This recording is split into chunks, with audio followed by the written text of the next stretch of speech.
Selamat siang rekan-rekan semua. Siang ini kita mau belajar pengantar komputer dan software 2, pertemuan 11 tentang kombinasi konsep percabangan dan perulangan. Jadi beberapa pekan yang lalu kita sudah belajar percabangan, yaitu if, else, switch, case, dan kemudian kita juga sudah belajar tentang perulangan. Minggu lalu sudah kita lengkapi dari for, pencacah, kemudian while, dan yang terakhir adalah do while. Nah, bagaimana kalau kita kombinasikan konsep-konsep yang sudah kita punya?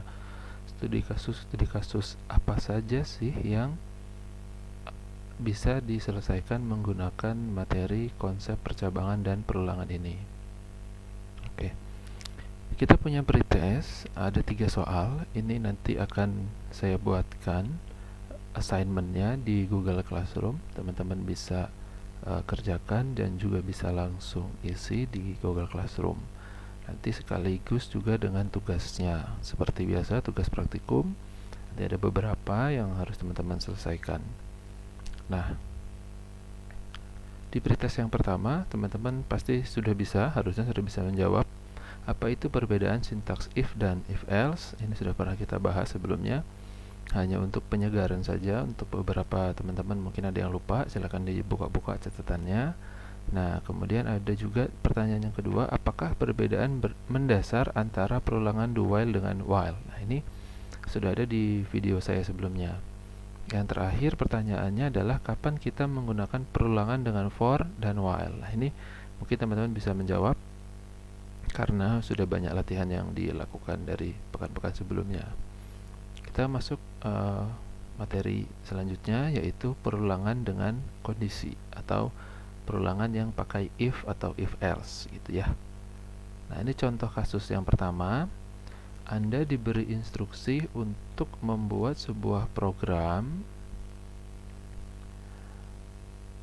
yang menerima masukan sebuah bilangan bulat untuk kemudian menentukan dan mencetak ke layar apakah bilangan tersebut termasuk kategori bilangan genap, ganjil, dan proses ini diulang terus.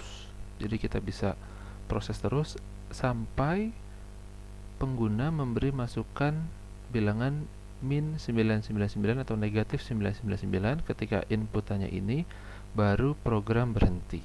Jadi kalau inputannya 2, 3 sampai bukan negatif 999, dia akan terus berjalan.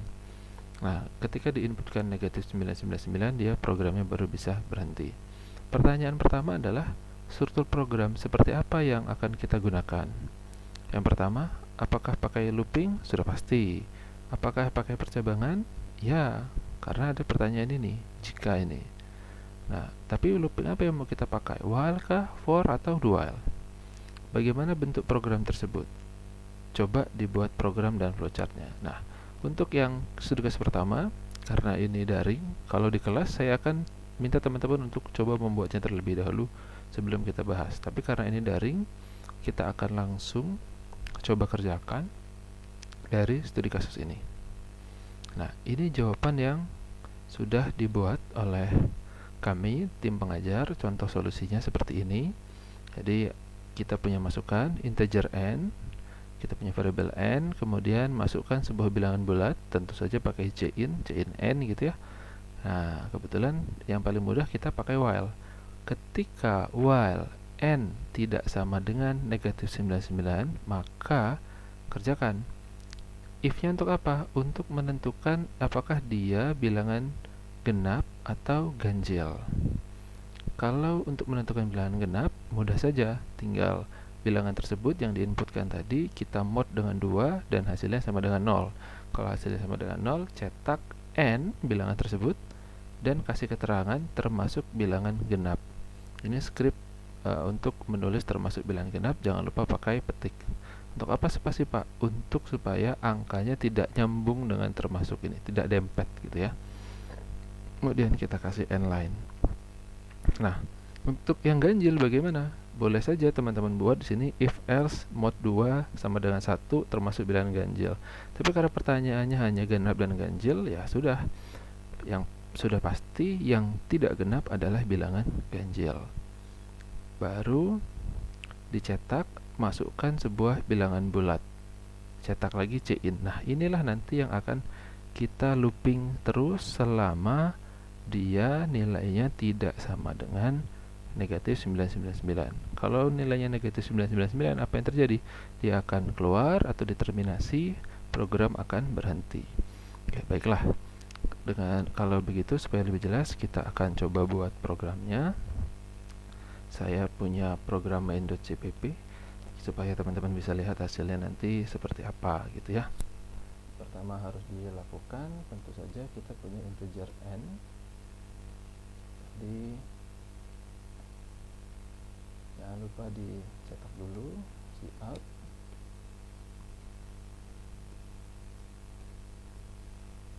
Kita bikin, masukkan sebuah bilangan bulat. Oke, titik dua spasi, jangan lupa titik koma. Kemudian cin, apa yang di cin? Yang di cin adalah n. Begitu, kemudian kita buat while. Nah, di while inilah yang spesial.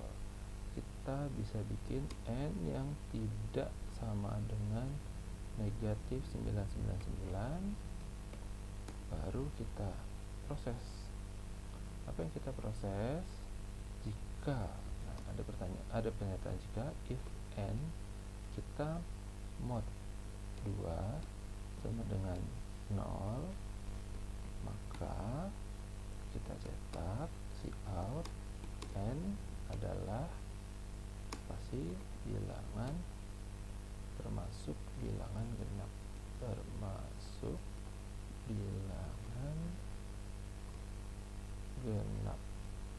ini.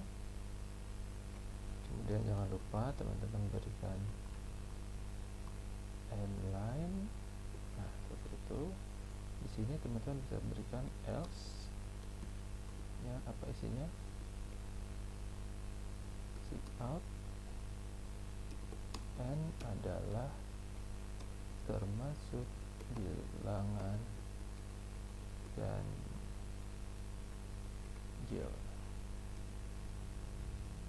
N line.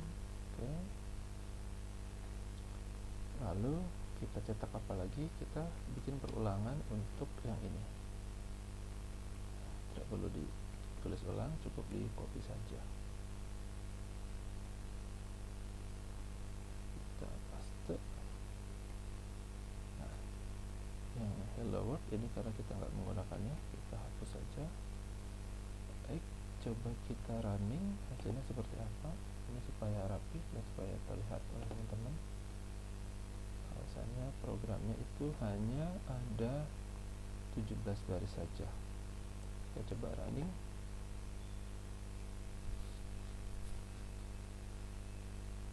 Kita coba lihat hasilnya seperti apa.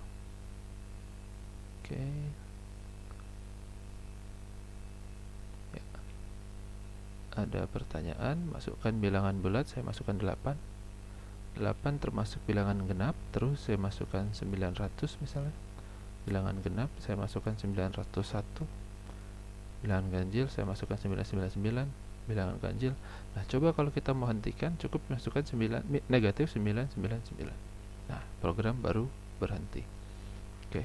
Jadi selama teman-teman terus memasukkan inputan yang bukan negatif 999, program akan terus berjalan. Begitu ya. Jadi berapapun input yang teman-teman masukkan, jadi bilangan bulat berapapun itu, 89kah, negatif 99kah, negatif 900, negatif 998, dia akan terus berjalan. Bahkan 10.000 pun mungkin masih bisa berjalan. Jadi berapapun angkanya, mau diulang berapa kali pun, dia akan terus diulang selama kondisinya bukan negatif 999. Jadi ketika teman-teman masukkan negatif 999, program akan berhenti. Seperti itu. Oke. Saya kira cukup jelas untuk studi kasus yang pertama. Jadi kalau ada pertanyaan nanti boleh ditanyakan di Google Classroom.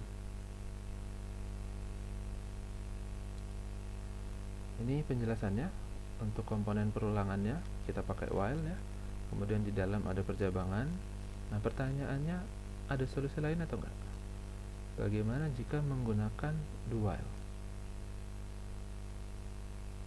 Nah, kalau menggunakan do while, teman-teman boleh lakukan di rumah untuk latihan.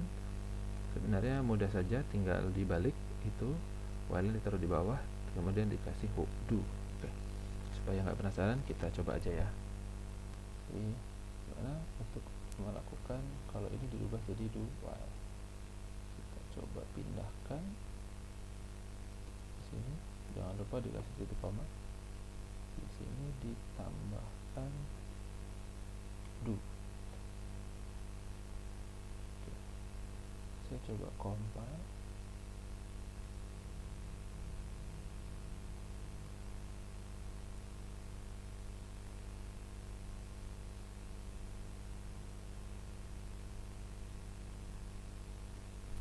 Ya, ini hasilnya harusnya sama.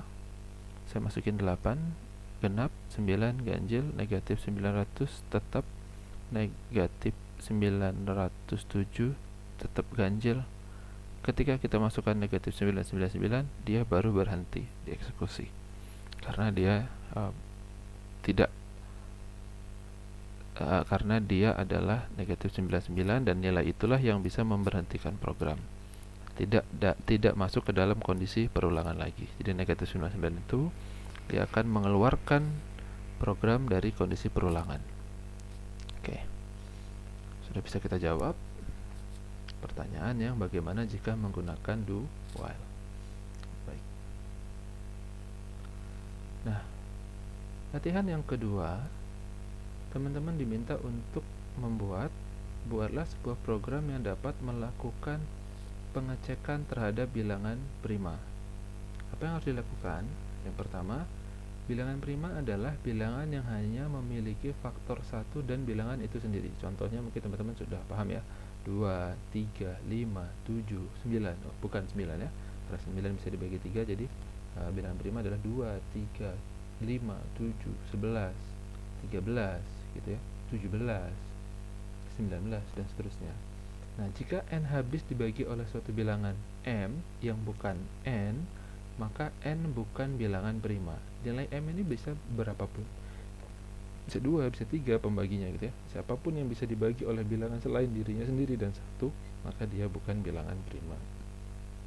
Teman-teman diminta untuk menginputkan sebuah bilangan, outputnya cukup mencetak ke layar kategori bilangan. Apakah bilangan yang diinputkan ini adalah bilangan prima atau bukan? Gimana caranya? Nah, bisakah teman-teman mengerjakannya? Kira-kira pakai if atau pakai for aja atau pakai while aja? Ya, kalau saran saya pakai dua-duanya gitu ya. Pakai persamaan juga pakai perulangan. Gimana algoritmanya? Nah, ini algoritma yang naif ya untuk mengecek apakah bilangan n merupakan bilangan prima. Tentu saja yang pertama, 1 tidak termasuk bilangan prima, 2 dan 3 adalah bilangan prima. Nah, maka dari itu kita mulai n-nya dari lebih dari 3. Untuk n yang lebih dari 3 dan dimulai dari i sama dengan 2, lakukan. Jika n habis dibagi i, ini 2 ya, maka n adalah bukan bilangan prima. N-nya harus lebih dari 3. Karena syaratnya ini. Karena 2 dan 3 sudah bilangan prima, dan kalau 2 dan 3 diperlakukan dengan rumus yang ini, 2 dan 3 nanti masuk ke bukan bilangan prima. Bahaya kan? Kalau 2 dibagi 2 kan bisa tuh. Nah, bahaya. Makanya ini kita keluarkan. Kita mulai n-nya dari lebih dari 3. Sehingga n yang kita bagi pertama adalah n yang 4. Jadi jika n habis dibagi i, maka n bukan bilangan prima. Jika 4 habis dibagi 2, maka dia bukan bilangan prima. Itu untuk angka yang pertama.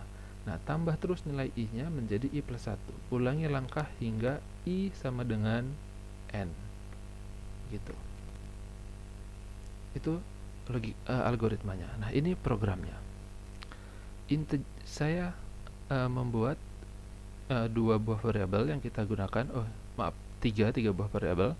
Yang pertama variabel integer n, dan kedua variabel integer i, yang ketiga variabel is prime, atau nanti saya bikinkan kalau di saya punya nanti variabel prima gitu ya, variabel bilangan prima. Itu tipe datanya bukan integer tapi boolean. cukup ditulis BOOL. Boolean ini nilainya kalau nggak true, benar, ya false. Hanya dua itu nilainya, true atau false. Nah, baru kemudian kita coba lakukan perulangan. Jadi langkah pertama, buatlah dulu sebuah variabel n. Ini yang akan kita gunakan untuk menginputkan bilangan. Jadi masukkan sebuah bilangan bulat pakai cin n, kemudian integer i. Ingat tadi integer i-nya dimulai dari sama dengan 2. Jadi untuk integer i sama dengan 2, maka nilai booleannya kita beri nilai benar. Kemudian while selama i kurang dari n dan prima. Jadi ini dan ya. Kalau salah satu kondisinya tidak terpenuhi, dia maka akan selesai. Dia nggak masuk kondisi perulangan. Maka n kita mod i sama dengan 0 dan n tidak sama dengan 2 dan n tidak sama dengan 3. Sehingga yang masuk ke sini adalah n yang lebih dari 3 atau n yang 4 gitu ya. N yang di mod i sama dengan 0 dan n bukan 2 dan n bukan 3. Ketika dia habis dibagi oleh i-nya dimulai dari 2, maka nilai primanya tidak lagi true. Kan nilai awalnya true nih. Nah, kalau di sini jika n dibagi i, jika n berapapun yang kita masukkan kita mod 2 sama dengan 0, bisa, berartinya kan bisa dibagi, maka dia nilainya false. Tapi kalau yang n-nya itu yang dimasukkan 2 atau 3 gimana, Pak? Ya juga keluar dari sini nilainya false. Kenapa? Karena dia tidak boleh sama dengan 2, tidak boleh sama dengan 3. Oke. Kemudian jangan lupa nanti i-nya dikasih penjumlahan, i-nya ditambah i++ atau diinkrementkan i-nya. Kemudian ada satu lagi, if jika is prime, jika setelah keluar dari sini dia tetap is prime, artinya nilainya tetap true, maka cetak bilangan yang dimasukkan adalah bilangan prima. Selain itu berarti dia bukan bilangan prima. Oke. Untuk lebih jelasnya kita coba buat programnya di C++. Saya akan buka C++ kita. Akan buka yang integer n-nya sama, sehingga nggak perlu saya hapus gitu ya teman-teman. Tinggal saya tambahkan integer i. Tadi diminta i-nya sama dengan 2. Kenapa sama dengan 2? Karena algoritma yang kita buat itu i-nya dimulai dari sama dengan 2. Kalau i sama dengan 1, ya kita susah untuk menentukan apakah dia bilangan prima atau bukannya. Kita langsung tentukan i-nya sama dengan 2. Kemudian kita buat boolean bilangan supaya teman-teman lebih mudah memahaminya ya. Bilangan prima sama dengan nilainya apa? True.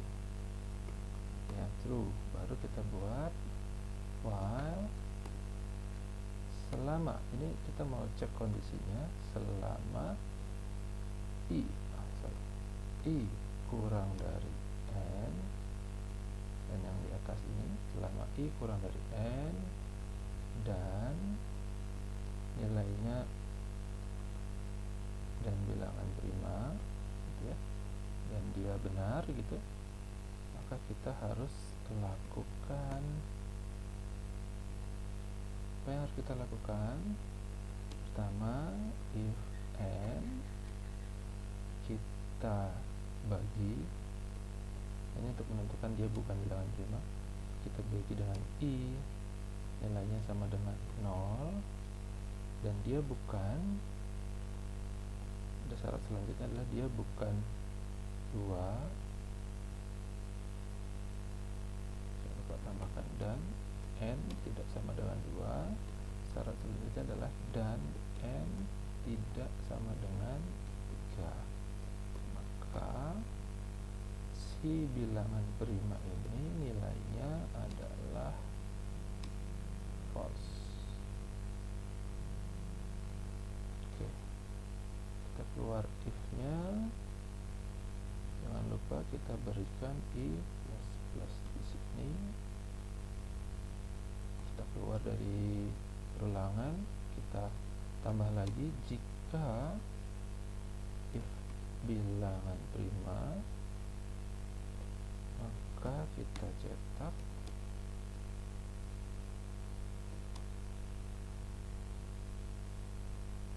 n adalah pada spasi adalah bilangan prima. Oke, kita coba kasih n lain, kemudian else, teman-teman boleh tulisan di sini, kita cetak n merupakan bukan bilangan prima. Oke, jangan lupa kasih n lain seperti itu. Kira udah selesai. Coba kita running, apa hasilnya benar.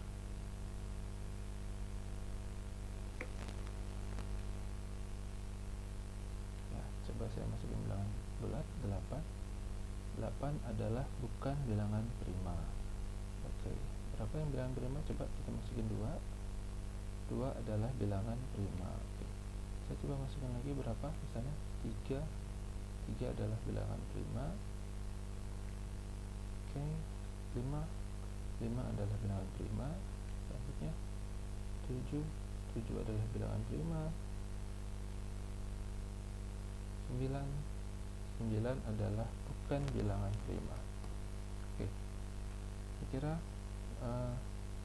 sudah cukup banyak contoh. Mungkin satu lagi supaya teman-teman lebih yakin ya. Saya masukkan 15. Ada yang menyatakan 15 bilangan prima? Salah ya, 15 adalah bukan bilangan prima. Oke.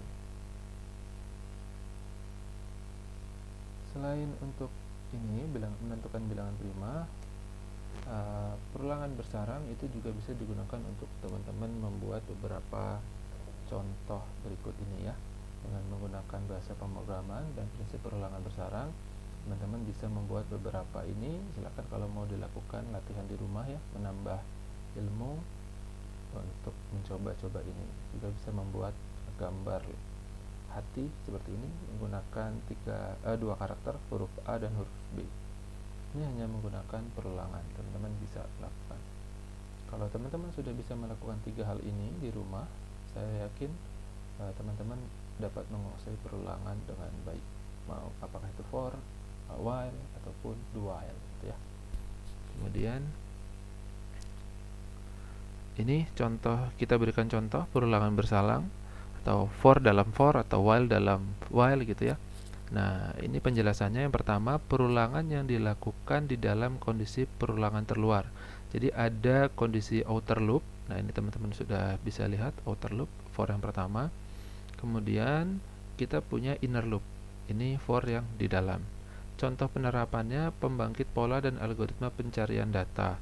Untuk teman-teman yang di prodi IF ini sangat digunakan sekali untuk menggunakan algoritma pencarian data. Tapi kalau untuk teman-teman mungkin latihannya dengan cara membuat pola-pola berikut, ini bisa kita kerjakan dengan perulangan bersarang. Oke. Strukturnya seperti ini. Jadi dalam loop ada loop lagi di dalamnya. Mungkin nggak Pak sampai 3 atau 5 sarang. Mungkin saja tergantung dengan kebutuhan yang kita kerjakan atau studi kasus yang ada untuk diselesaikan. Contohnya ini kira-kira hasilnya apa? Kalau saya kasih program ini, kira-kira hasilnya seperti apa? Lakukan analisis terhadap algoritma program di samping, apakah yang tercetak di layar? Nah, kalau n-nya 3 gimana? Kalau n-nya 5 gimana? Ini mungkin teman-teman bisa coba lakukan di rumah gitu ya. Apa hasil dari program berikut ini? Nah,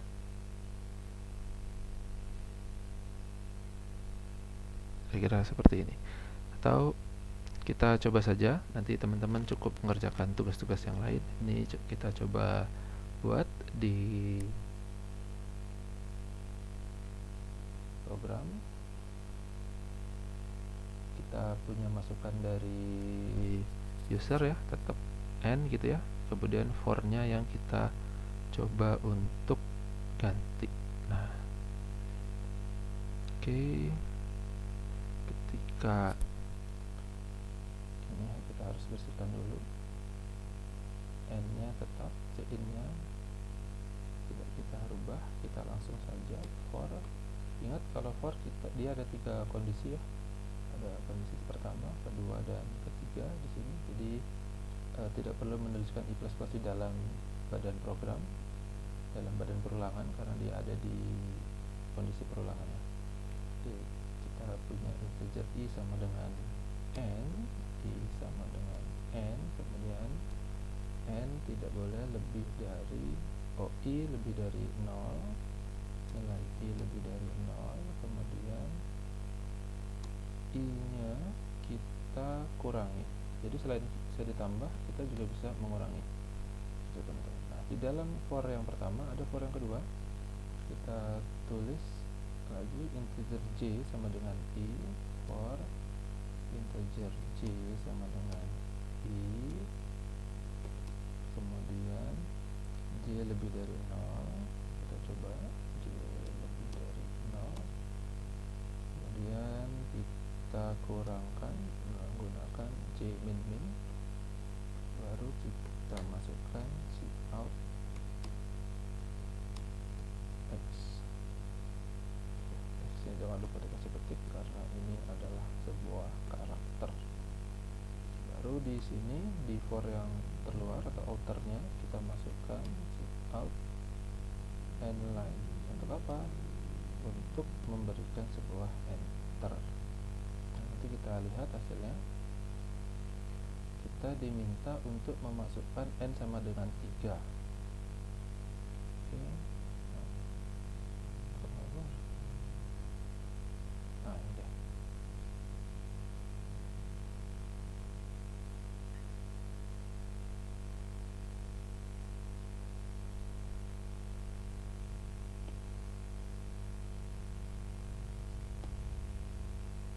Bentar, saya coba terminate, saya ulang lagi. Nah, masukkan bilangan bulat, misalkan 3 tadi permintaan soalnya. Hasilnya seperti ini. Hasilnya adalah sebuah segitiga 3, x 3 kali, x 2 kali, x sekali. Kok bisa Pak seperti itu? Ya, karena kita n-nya sama dengan 3, n yang pertama ketika n-nya sama dengan 3 itu kita cetak sebanyak 3 kali, kemudian kita kurang 1 nilainya, nilai si j ini, sehingga dia di baris kedua menjadi 2, di baris ketiga menjadi 1, dan dia harus lebih dari 0. Jadi ketika nilai i nya 0 dia berhenti, ketika nilai j nya sama dengan 0 dia juga berhenti. Kalau kita hapus yang ini, hasilnya seperti apa Pak? Boleh kita lihat kalau nggak ada enternya.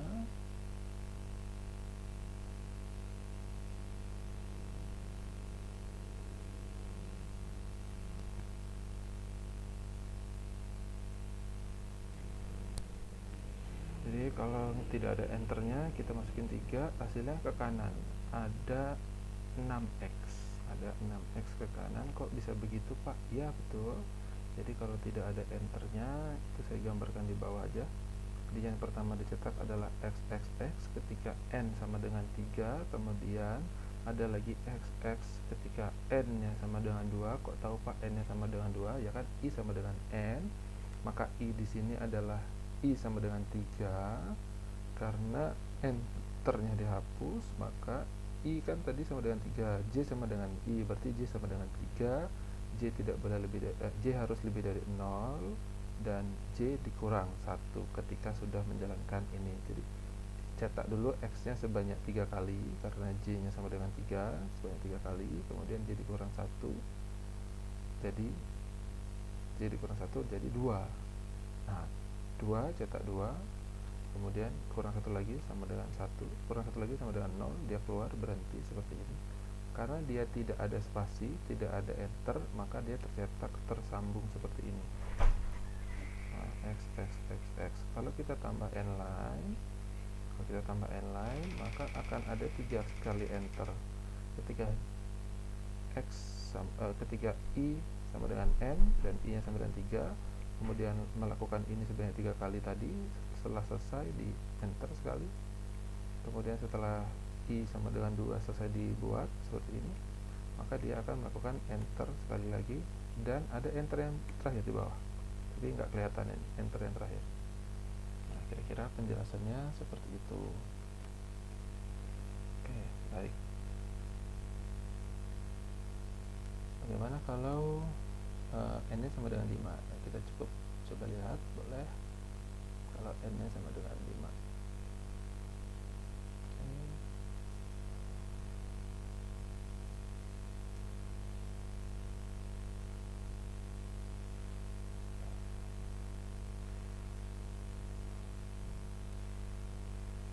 Lihat ketika n nya sama dengan 5, hasilnya seperti ini. Jadi dimulai dari 1, 2, 3, 4, 5, di enter sebanyak 5 kali.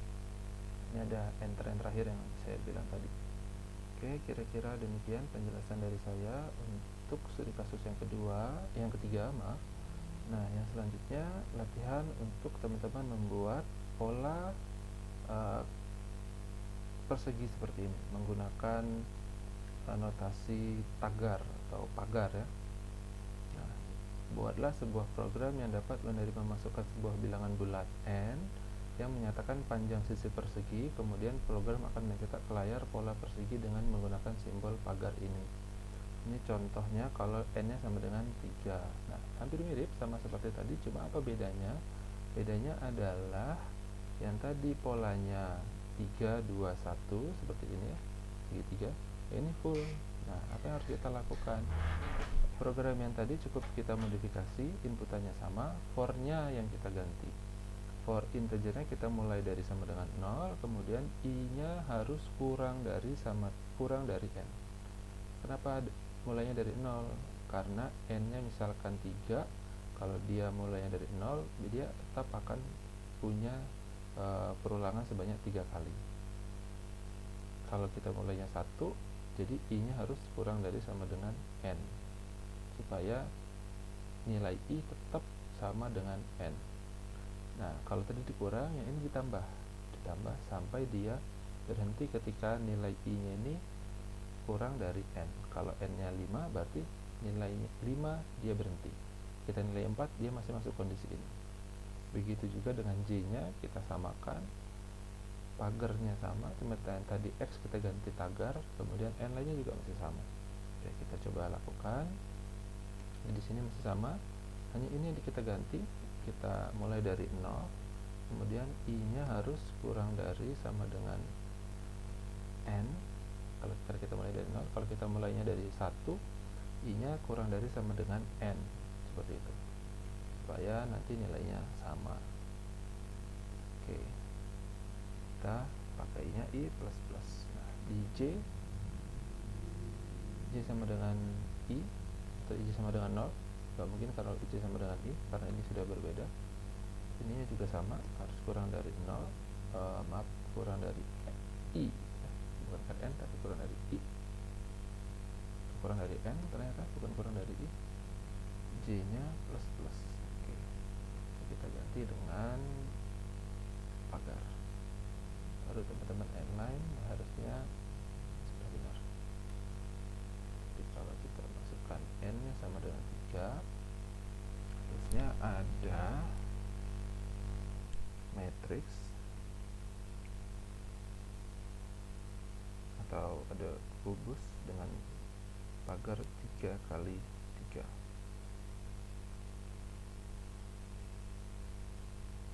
Komputernya mulai lemah. 3. Nah, seperti ini. Ini jawabannya 3 kali 3. Kalau 5 seperti apa? Ya harusnya 5 kali 5. 5. Nah, seperti ini. Jadi 5 pagar kali 5 pagar. 5 kolom, 1, 2, 3, 4, 5 kolom ya. Kolom. Juga ada 5 baris. 1, 2, 3, 4, 5. Oke, saya kira cukup mudah untuk yang ini. Teman-teman juga bisa coba di rumah dan bisa coba untuk pahami. Nah, yang selanjutnya ada tugas 1. Ini teman-teman diminta untuk membuat pola seperti ini Kemudian ada tugas 2, teman-teman juga bisa diminta untuk membuat pola seperti ini. Silahkan dipelajari bagaimana caranya. Nanti saya buatkan assignmentnya di Google Classroom seperti biasa. Teman-teman foto, saya bikinkan juga ini nanti PowerPoint-nya untuk teman-teman bisa baca ulang soalnya, juga bisa untuk mengupload soal ke dalam PowerPoint yang sudah ada. Oke, demikian kuliah kita di pekan yang ke-11. Saya kira saya cukupkan. Terima kasih banyak untuk teman-teman yang sudah mau menonton video ini. Saya akhiri. Assalamualaikum warahmatullahi wabarakatuh.